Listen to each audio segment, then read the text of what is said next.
Dog owners beware. There's a serious infectious kennel cough infection sweeping through the United States, and your dog is at risk.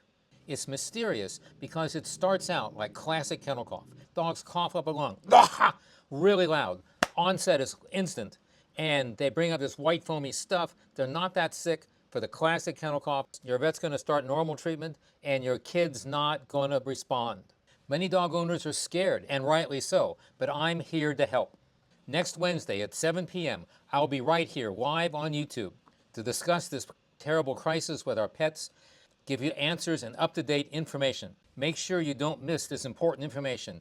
Register at the link below or the pinned comment, or type in drbruce.vet. You'll get the registration page, and you'll be notified to make sure that you won't miss this important meeting.